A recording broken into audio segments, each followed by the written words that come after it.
our reactions to things, to stimuli, generally stem from someplace specifically. It could be good reactions or it could be negative reactions. It could be emotional reactions. But overall, they generally stem from somewhere in our past, specifically our childhood. Recently, I did a video talking about a meltdown I had in class.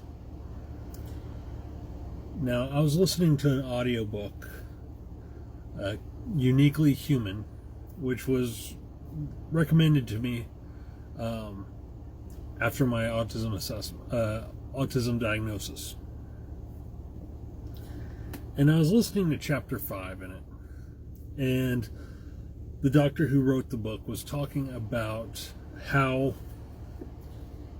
many of the autistic individuals he's worked with have experienced meltdowns similarly to the way I did. The autistics he was referencing, though, were more high support need autistics. So they couldn't really communicate in the same way I'm communicating right now.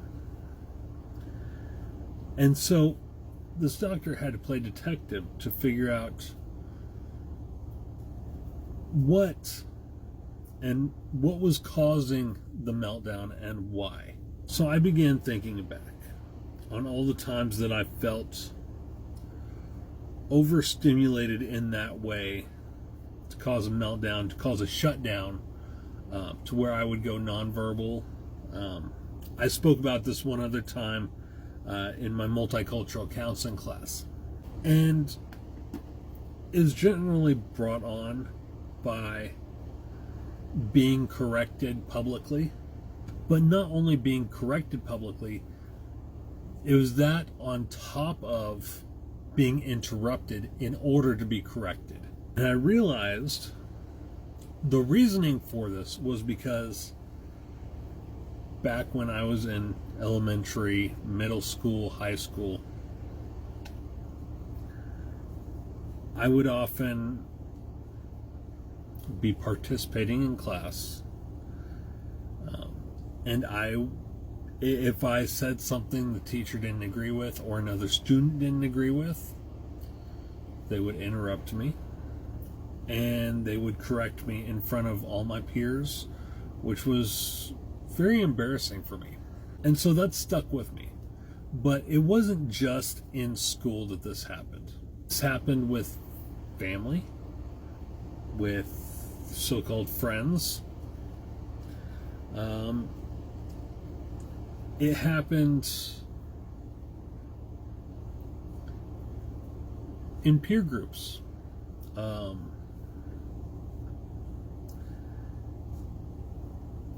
I was never, I can't say never, but I was very rarely ever pulled to the side privately and corrected whenever I said something wrong or that somebody didn't agree with or whatever. It was generally always publicly. And when I say publicly, I mean in front of others, specifically in class or in front of peer groups, in front of other family members, stuff like that. Now, understanding this, I now have to try and figure out how to work through this trauma. Because remember, trauma is anything that negatively impacts us psychologically, physically, or spiritually, that has a lasting impact. I should say a lasting negative impact. I have to try and figure out how to work through these feelings of being attacked, almost. I'm not really sure how to describe it. Because when I would get corrected publicly like that, it it wasn't the act itself that was traumatic per se. It was generally what came next. What came next was usually laughter at my expense. What came next was usually others making fun of me or calling me stupid, or just trying to humiliate me personally. And so even though when I had this meltdown the other day in class, even though this was supposed to be a safe place for us to be able to open up and be vulnerable, that trauma from previously was still there. And it kept me from feeling safe being vulnerable. Now that I realize where that comes from and why it brings up these feelings in me, now I have to figure out how to work through that so that it doesn't impact me so powerfully. And I'm not sure if that's going to be possible. Maybe eventually. But I think those feelings are always going to come up. And then naturally, you have the traumatic response of needing to over-explain yourself, compacted with the autistic response of needing to over-explain yourself while also feeling things so intensely and shutting down and going into meltdown. Something I've found that helps is ACT exercises, acceptance and commitment therapy exercises, such as 5 senses exercise or the snow globe exercise, which I've talked about here on my TikTok.